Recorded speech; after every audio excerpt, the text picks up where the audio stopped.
Good morning.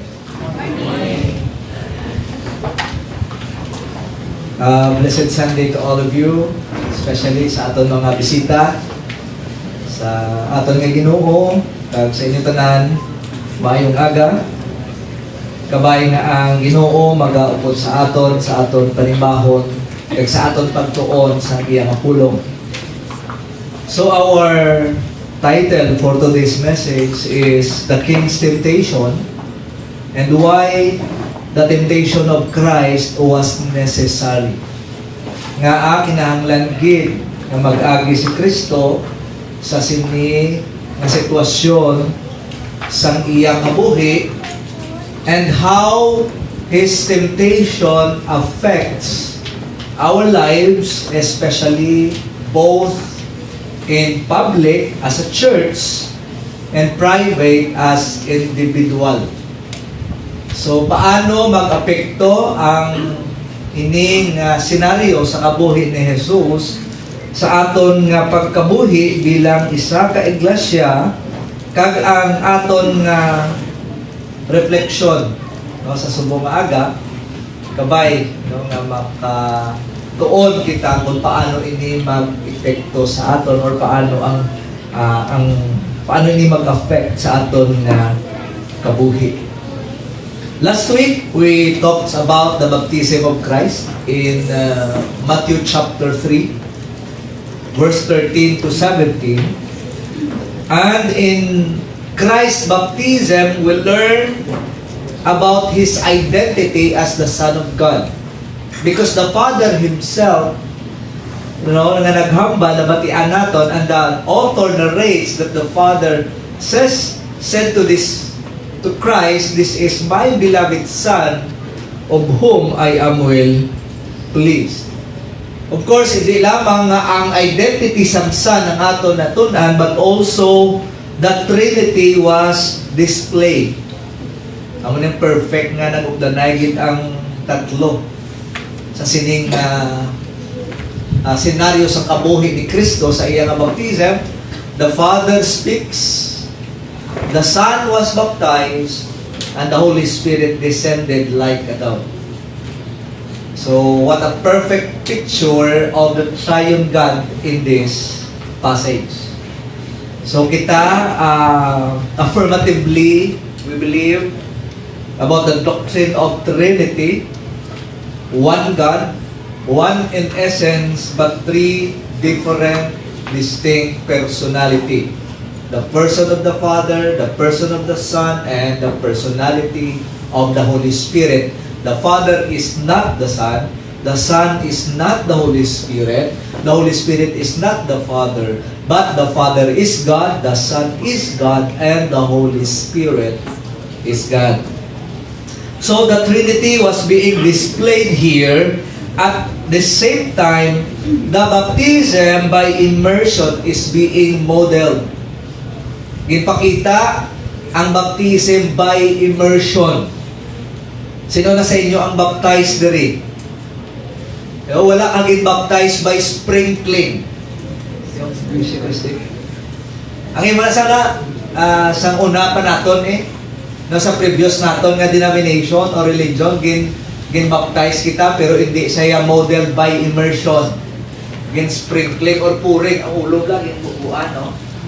So that's another mode of baptism, but we say by grace believe in baptism by immersion. So today we will look at His temptation, why it was necessary and how it affects our lives as His follower. If you have your Bible with you, please join with me from Matthew chapter 4 verses 1 to 11. So I will be reading from New International Version. So the Bible says, "Then Jesus was led by the Spirit into the wilderness to be tempted by the devil. After fasting 40 days and 40 nights, He was hungry. The tempter came to Him and said, 'If you are the Son of God, tell the stones to become bread.' Jesus said, 'It is written, Man shall not live on bread alone, but on every word that proceeded out from the mouth of God.' Then the devil the devil took him to the holy city and had him stand on the highest point of the temple. If you are the Son of God, he said, throw yourself down, for it is written. Take note, Satan quoted a verse here.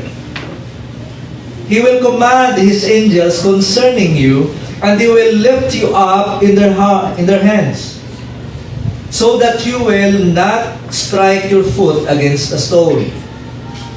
Jesus answered him, it is also written, do not put the Lord your God to the test.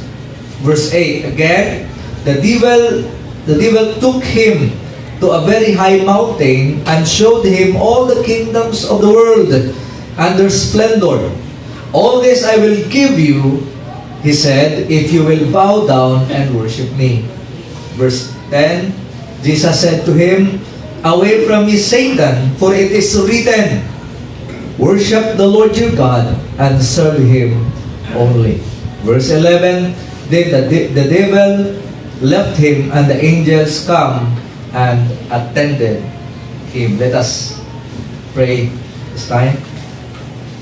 Our Heavenly Father, bless your people today.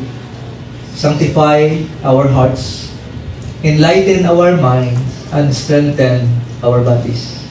And teach us to submit to your word. In Jesus' name, amen. So the temptation of Christ took place immediately after his baptism.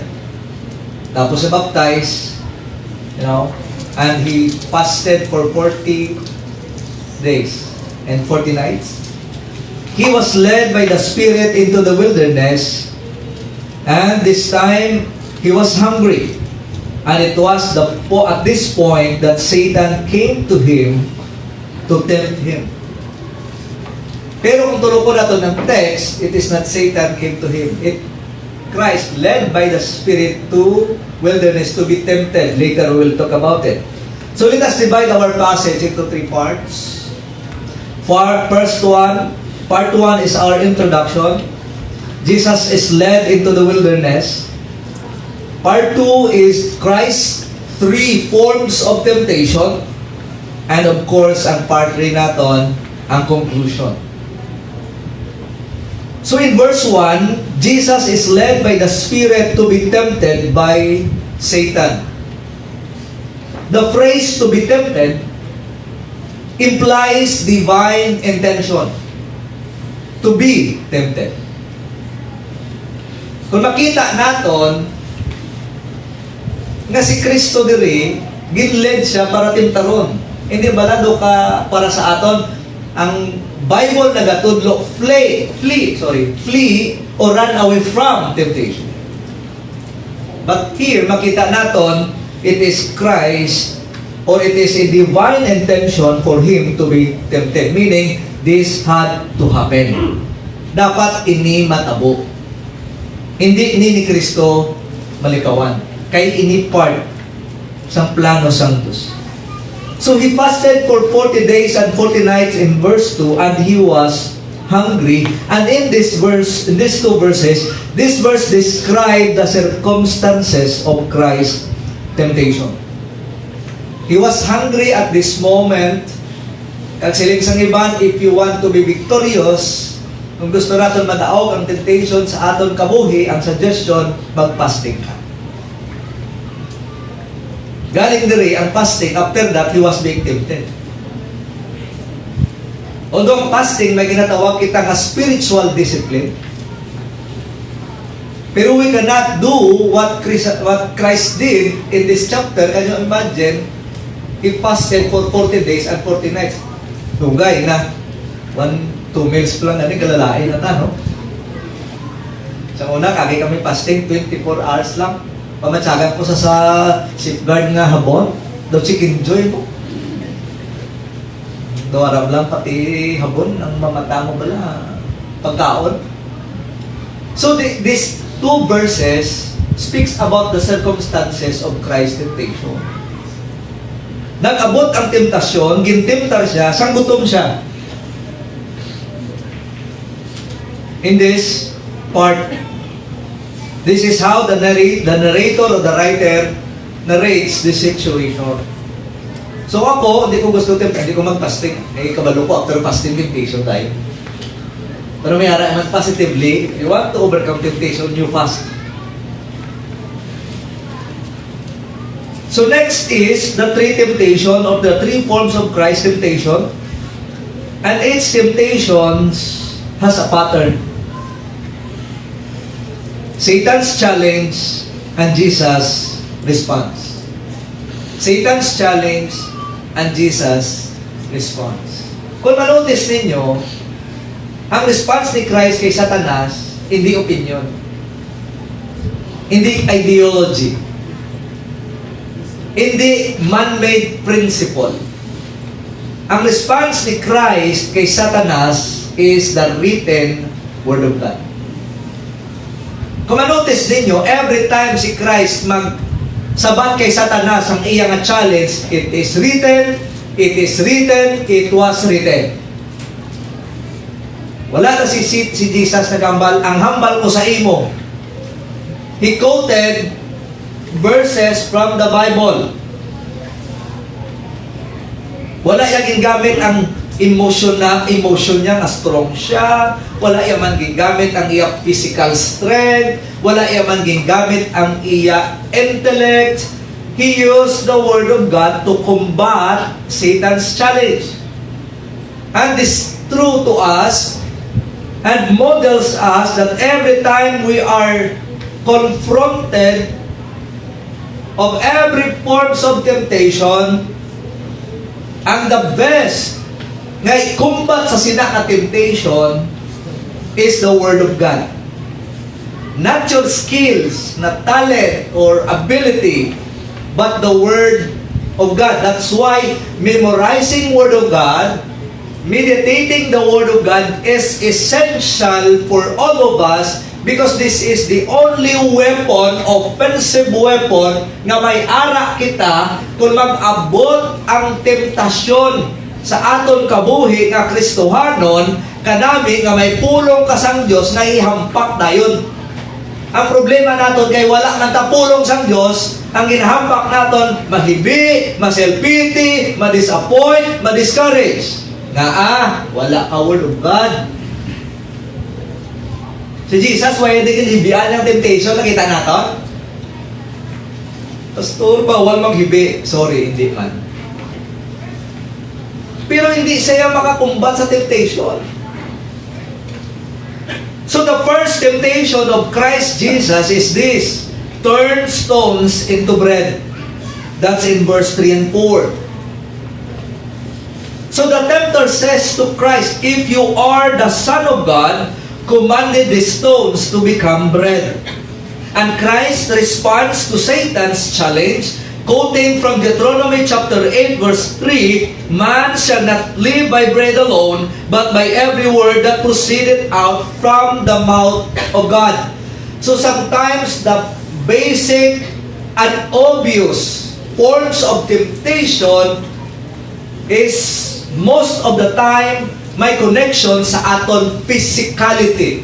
Like food here. Ngaman, because this time Satan is aware that Christ was hungry. That is why siling niya, if you are the Son of God, turn this bread or turn this stone into bread. So the issue is physicality. The issue here is hunger. And sometimes because of these things, people turn away from the Lord. Ang muna nga ba ni Apostle Paul is, if you strive kagang imo kabuhi, puro lang kwarta,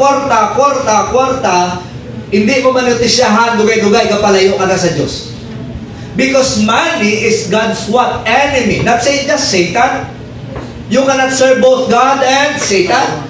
Of course not, because Satan is obvious. Pagambal pa ng Satanas, hindi na ko. Pagambal ko kwarta, I like that.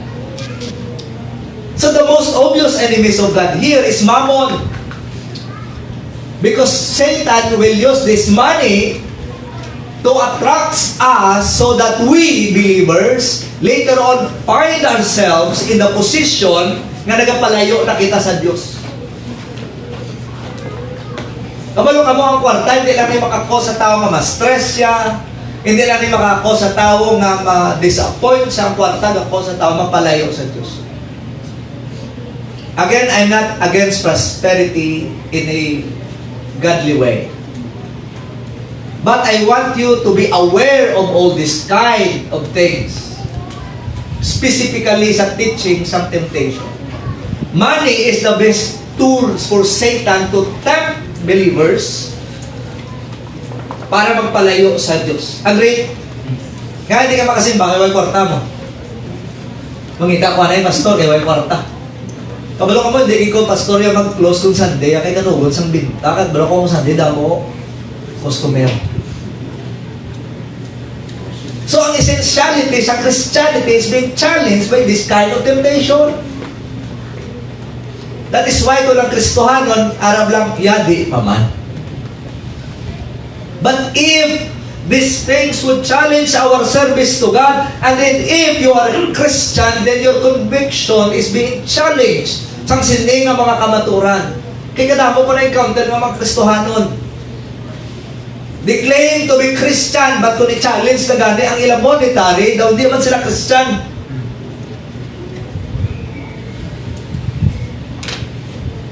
Amo gina akong kisa, biktima, kadamo, ka-confess ka Christian, hindi ko pastor, kadamo, medya domingo mo. It's both in prosperity perspective or in poverty perspective. These both principles are dangerous. In the context of our service to God, utod, hindi lang ang prosperity ang dangerous, even ang poverty, dangerous man na. Kung magmanggaranon ka, ang gina-chase mong kwarta, dadamo, kapalayo ka sa Diyos. Kung magpigado ka, chase mo dyan po ng kwarta. Kaya yung kwarta mo. So it's the same challenge here. It's very obvious that Satan used these tools. Take note, this is a tool for temptation. So ano ang gusto nga challenge ni Satanas? If you are the Son of God, then turn this stone into bread. So anong issue? Hunger, physicality. Anong solution? Trust God's provisions. We always trust God's provision. Nagasalig kita sa pag-provide sang Diyos sang aton adlaw-adlaw nga kinahanglanon. You know, the best prayer in the Bible is the prayer of Agur. Lord, hindi ko pagpamanggaranon na. That's prosperity. Kay base malipatan ta ka.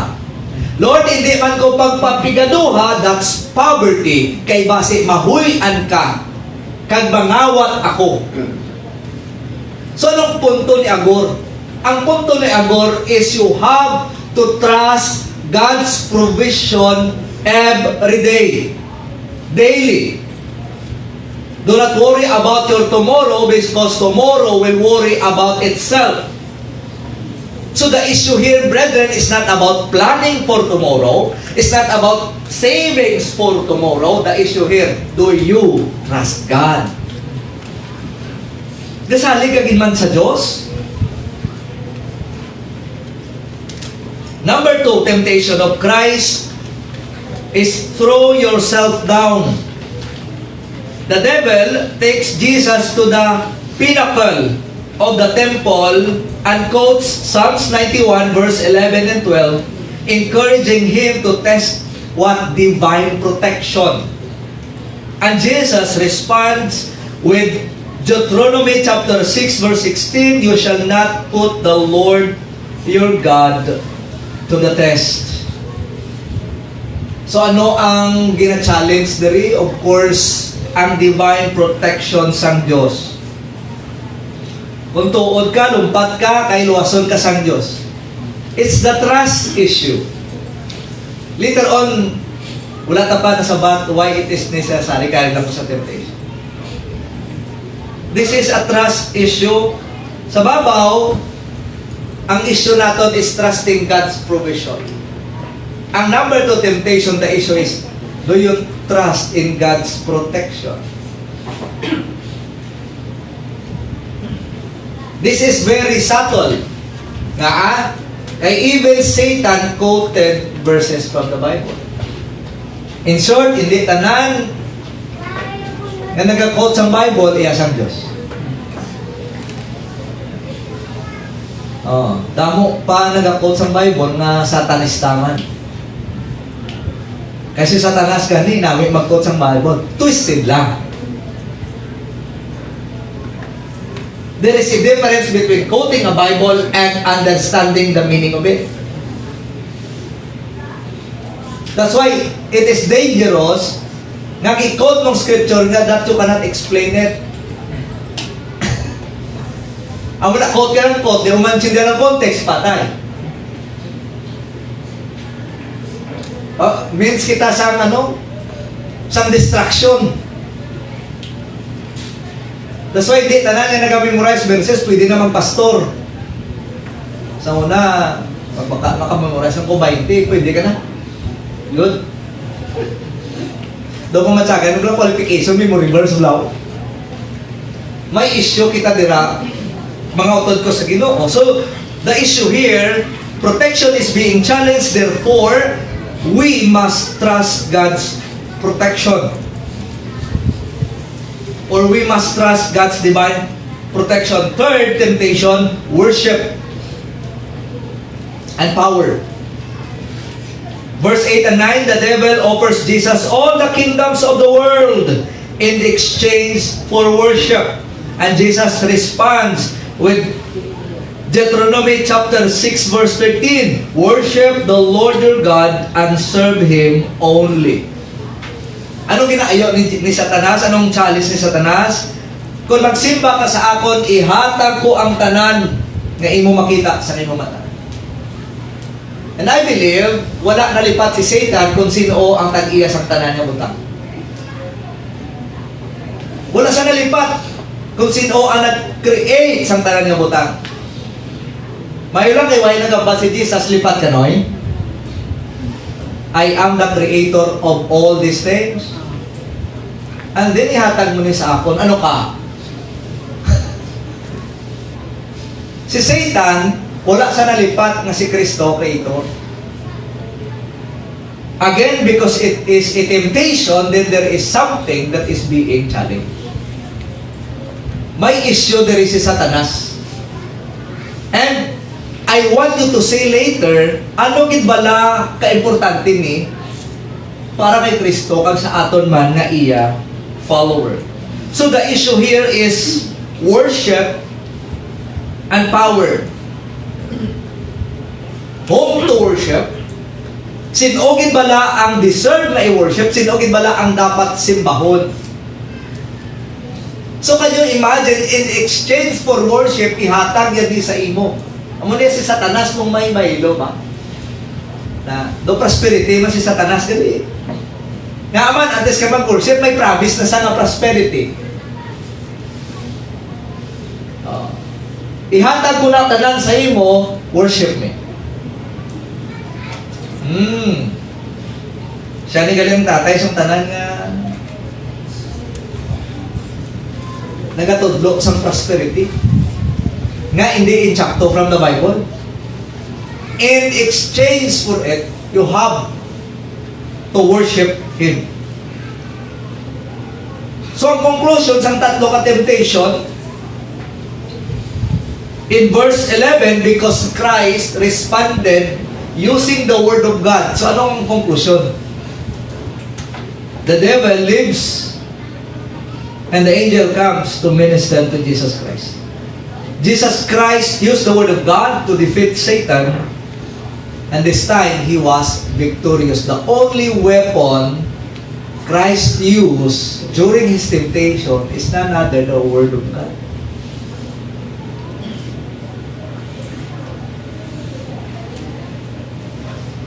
And in this time, Satan leaves him, and the angel ministered to Christ. So duwa ka groups ng angel, no? The fallen one and the angels attended naman ng ministering angels of Christ. Is Christ victorious? Yes.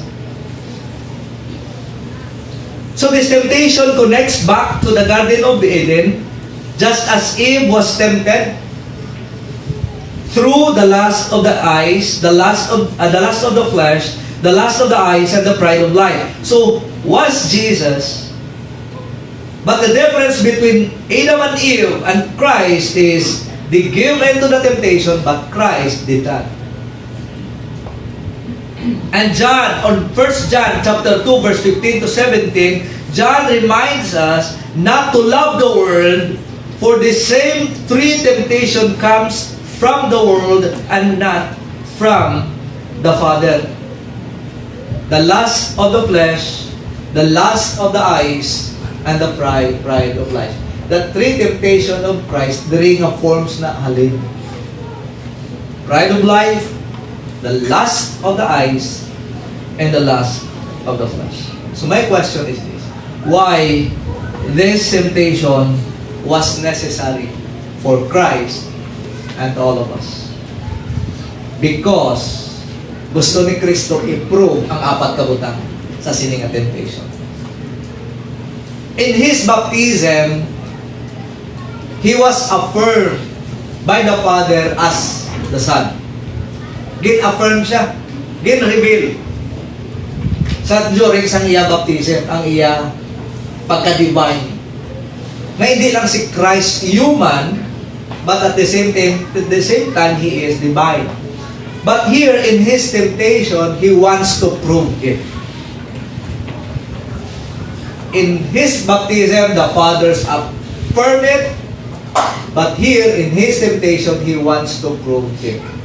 He wants to prove four things. Number one, why Christ's temptation is necessary? Because it proves His identity or His sonship. Number two, why His temptation is necessary? Because it proves His impeccability or His sinlessness. Number three, why Christ's temptation is necessary? Because it proves His authority, His lordship. And lastly, why Christ's temptation is necessary? Because it proves His victory. So, muna kaapat ang gusto i-prove sa aton. His authority, sonship. His impeccability, sinlessness or perfection. Number three, His authority or lordship. And number four, His victory. So first, in Matthew chapter 3, the Father declares, "This is my beloved Son, in whom I am well pleased." But after that, in chapter 4, Satan challenges that, "If you are the Son of God." Siling sang Ama, you are the Son of God. But Satan says, if you are the Son of God. So anong tabo? He wants to prove it. But Christ proved it not in Satan's way, but in His own way. Gusto niya i-prove. Siling niya, "This is my beloved Son, whom I am well pleased." Okay, take on tuod na. Can you imagine? Si Satanas creation. He was created by God, and Christ is co-creator. Do you think Satan doesn't know that he is the Son of God? Of course not. That is why gitawag siya gani. Of course, kabalo si Satan kung sino siya. And that's why gitempt niya gani. Kaya because Satan knows the purpose of Christ. He wants to what? To hinder or gubon ang plano sang Ginoo. So here, Jesus proves His sonship not by miracle, but by obedience to God. Satan set aside his divine power. Do you think Christ set aside His divine power? Do you think hindi kaya na sa ni Kristo turn the stone into bread? Pwede hindi. Kaya hindi. Kaya. But He set aside His divine power and what? Completely obeyed and submit Himself to the Father's will. So here, Christ's identity as Son is completely described as what? Obedient Son. Karon, Kung kinobra to ni Kristo, kaging sunod niya si Satanas, dito pa lang nakasala na sa. Tama? Then, ang sala ni Jesus, ang pag-turn sa stone into bread? No. His sin is this, submitting himself to Satan.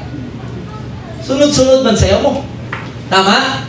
Because here, Christ wants us to understand, yes, He is divine, He is the Son of God, but He wants us to understand that true identity is characterized by His obedience.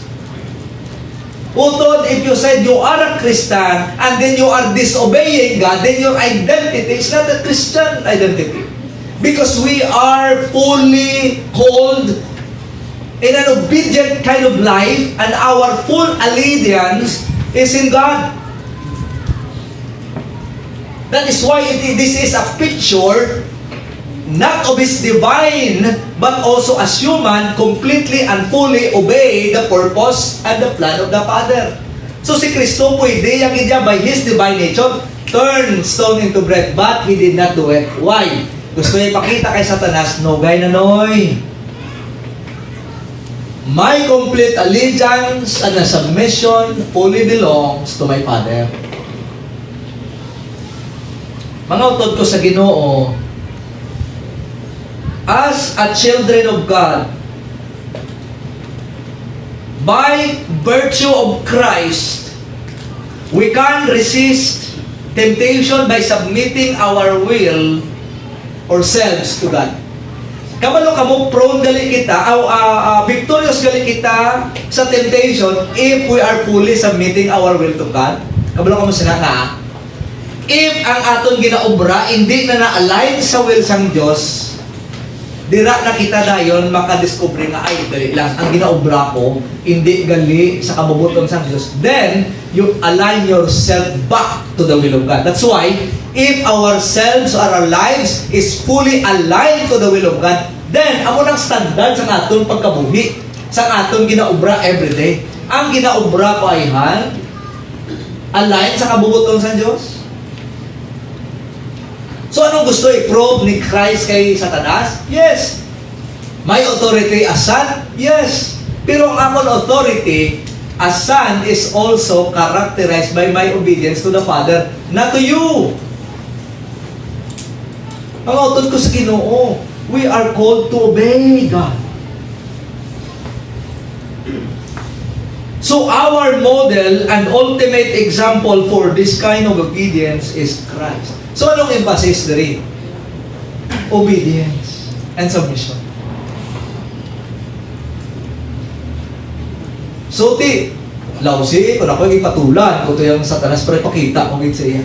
Now the issue here is not the divine sovereignty power of Christ. The issue here is submission to Father's work. So kita natin, if Christ was identified as the Son of God, but the Son of God was fully committed, immersed Himself specifically sa iyang obedience sa plano sa Diyos Amay.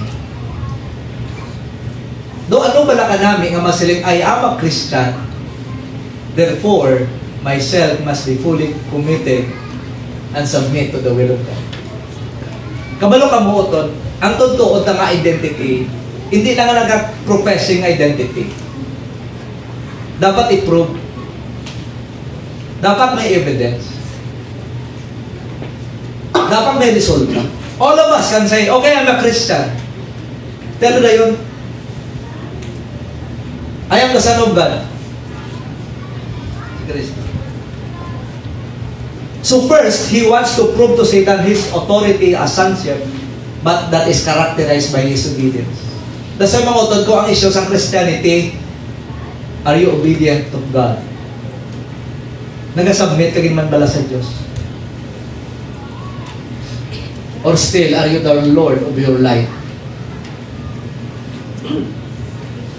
So imagine mo, Christ, a co-creator, equal with God the Father, pero nagsubmit siya sa Amay para lang matuman ang iyang purpose para sa aton later on. So anong emphasize? Or anong emphasis, submission. I think dari kita na challenge sa word na submission. Nagkabalo ka mo kung anong problema naton? Masabit lang kita kung ang kuman, comfortable ta. Do ka mudlay, hindi lang. Imagine, kagina, ang practical life ng church, go to the church early, hindi mo na yung mga pangamusta, pangilala sa mga first-timer, hospitable, and we are characterized by that. Say by Grace Church, mayo lang magwali theology, pero practice, pag abot sila church, duway mo na pakialam to. We are not characterized by theology because theology is invisible. You cannot, di mo makita theology ko, tama? Pero makita mo theology ko sa gawi ko. So your theology is seen in your behavior. I tell you, bisan nalo ka kaalam, kung layo ka ng kabuhi ko, hindi kayo magupod si mo. Amo na nasalaan kita kung isa palang alam na lang. Of course, ang foundation, ang alam. Pero tani, ang alam, mag-connect sa kabuhi. Kaya problema, ang alam lang, daan lang. Why naglambot sa batasan? So, it proves his what? Identity. So, paano na nag-affect sa aton? Christ is modeling us how to obey the Father despite sa kamudlay. So, paano nag-affect sa church? Obedience. Paano mag-affect din sa aton individual lives? Obedience. If Christ obeyed the Father, why can't I? Or why can't you? So, mga utod ko sa Ginoo, the challenge today is, or the question na gusto ko i-raise sa buong aga, are you obedient or are we obedient to God? Number 2, why it is necessary not just to prove His authority, but also to prove His impeccability. Or, in simple term, His sinlessness or perfection. Though tempted, Christ did not sin. Though tempted, Christ did not sin.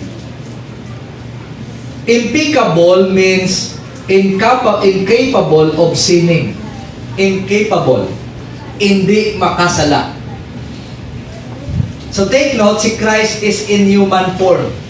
Para sa aton, may lawas siya, may ginutom sa gani, physical description. Pero take note, though Christ has human or in human form, pero He is impeccable, hindi siya makasala. 2 Corinthians chapter 5 verse 21, He who knew no sin, became sin for us. So Jesus Christ here is a sinless lamb, the perfect sacrifice. Amo ni utod, if Christ yielded in this temptation, hindi na siya pwede tawgon na perfect sacrifice. Tama? Therefore, kung hindi na siya perfect sacrifice, hindi na siya makahimo sa aton perfect. So Christ, or Matthew narrates that Christ wants to prove to Satan that He is sinless. Therefore, ipakita sa aton sang Dios nga ginagyan niya na para i-prove sa aton na He is the perfect sacrifice nga later on isakripisyo sa cross para ang iya perfection i-impute sa aton para ang pagtulok sang Dios Amay sa aton perfect through His Son, Jesus Christ. So, paano din mag-effect sa aton mga utod ko sa Ginoo? You are perfect. Because of Christ in the sight of the Father. Now, please, hindi nyo ko ma-misinterpret. Pag inhambal kong perfect, why ko gambal na hindi ka kasala sa duta? Ang inhambal ko nga perfect because of Christ's righteousness imputed sa imo. Pagtulok sang God the Father sa imo, you are perfect because ang makita sa imo, si Kristo. Pero of course, kung pamangkuton mong tupad balay mo, hambalon ka, gapo nang ginano, batian ko nang yayaw. Perfect.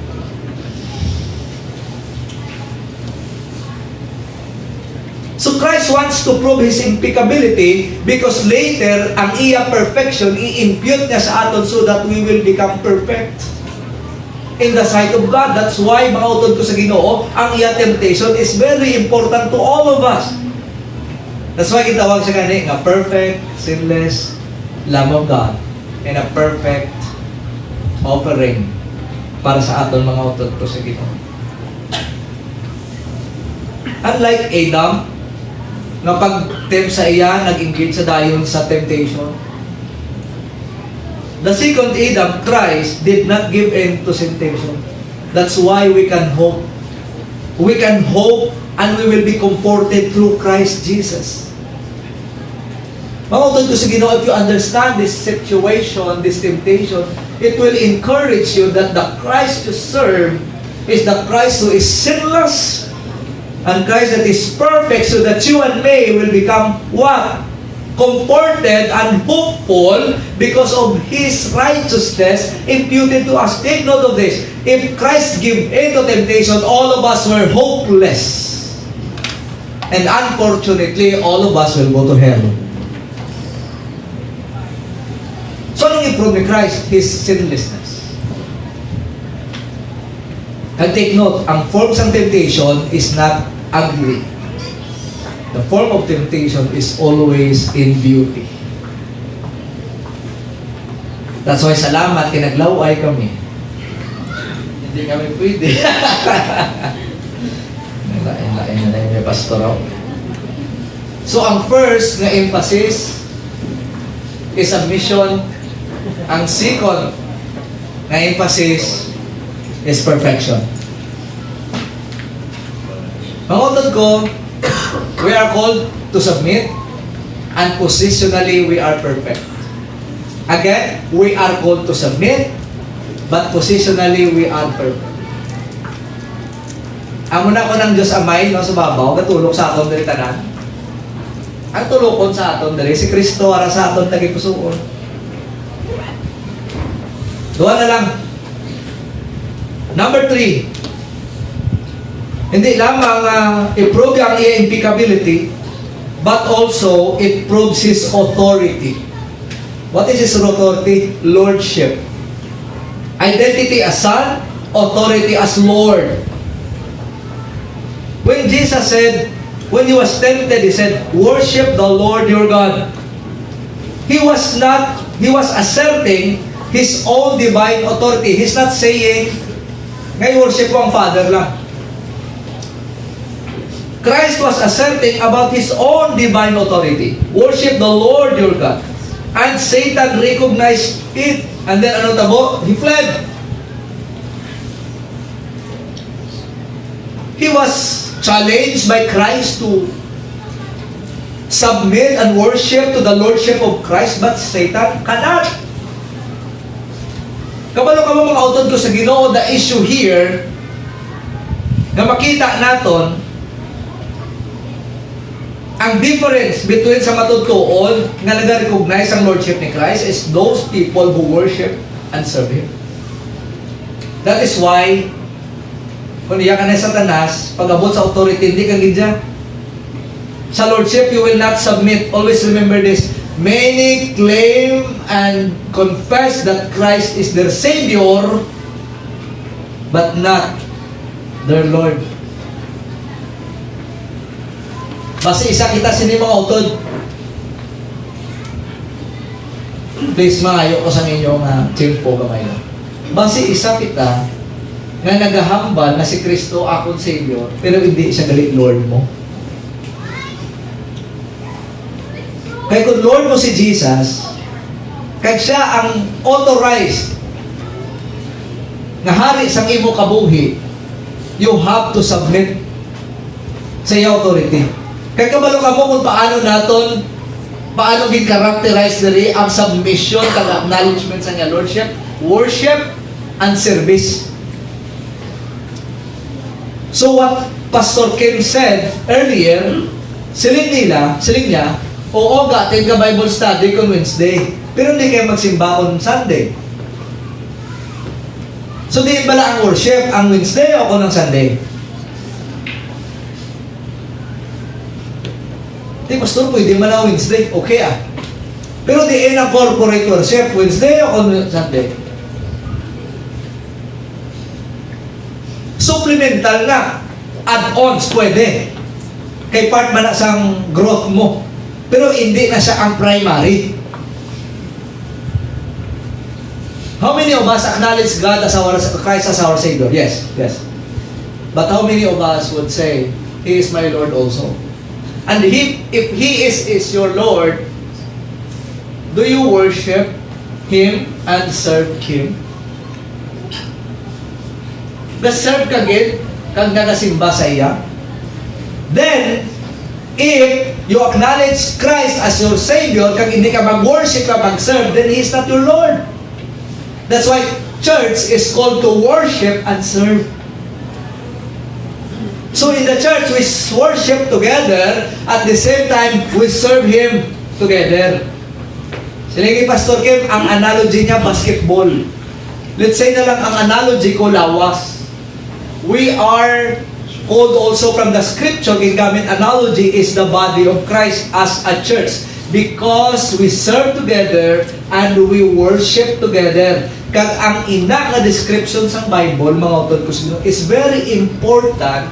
Kaysa sina pa lang, gina-recognize naton ang pag-acknowledge naton sa Lordship ni Kristo sa aton nga kabuhi. So as His follower, do we submit ourselves to His Lordship? Did Satan submit himself to the Lordship of Christ? That's why ang verse 11, anong ginubra ni Satanas? He fled, nagpalayo sa kay Kristo. Hindi, kuya mong submit kay Christ. Pero take note, si Satan kag si Jesus, guys, istoryahanay. Di ba?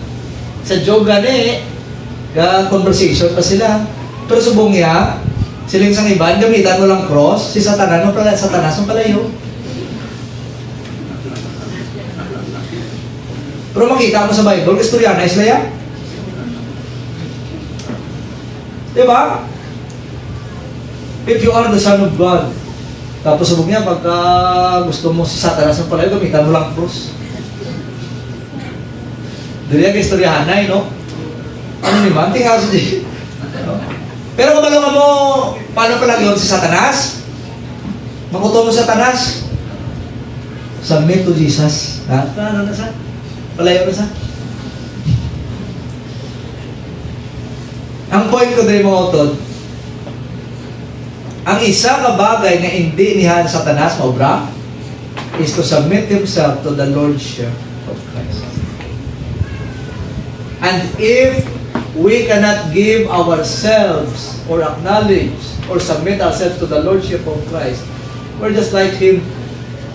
Why? Because Satan is king of himself and Lord of himself. And if we cannot give ourselves or submit ourselves to the Lordship of Christ, then your Lord is yourself. Hindi mo mata kay Kristo kung di ikaw ang Lord. So it proves His authority, His Lordship. And lastly, so anong emphasis, ori? Ang emphasis din mga utod as a church, we are called to worship and serve Him. Our complete allegiance is in Christ as our Savior and our Lord.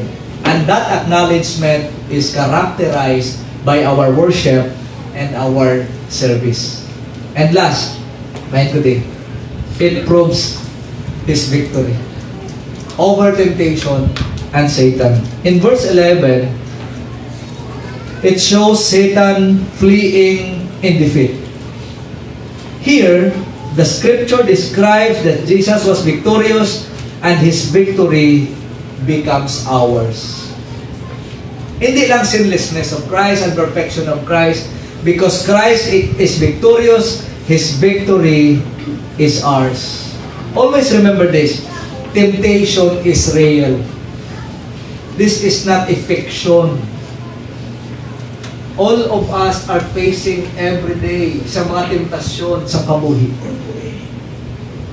And sometimes, iban sa aton, kung gina-confront sa temptation or circumstances, lupog dayon. Disappointed, discouraged, defeat, self-pity, all those things.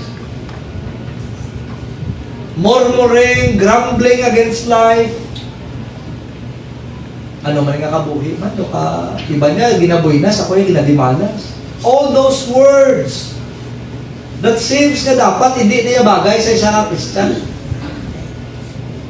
Matiin yung kubla. Sino di sa ato nang wala ginabombard sa problema? May accepted rin. Kung may magamsap, di ko na ako kung isa sa langit. Diba? And problems and temptation comes in many forms. Family, financial, physical, relationship, those things. Pero kabalo ka mo, pagbalik mo sa temptation ni Christ, may ma-challenge sa imo. Christ is victorious. Di, pastor, si Christ man tuya. That is why, it is a good news.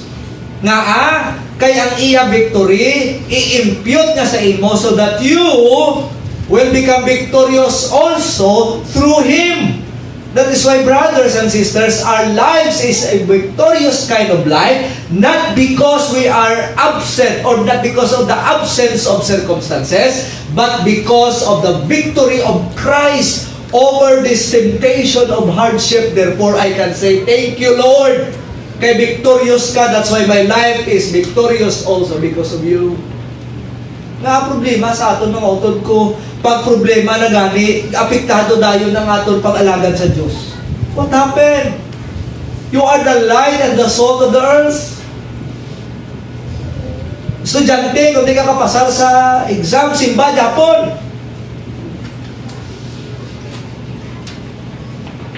So this imputation of victory, mga utod ko sa Ginoo, is very, very encouraging. That's why when we face temptation, remember this, your identity is anchored in Christ, therefore His victory is your victory.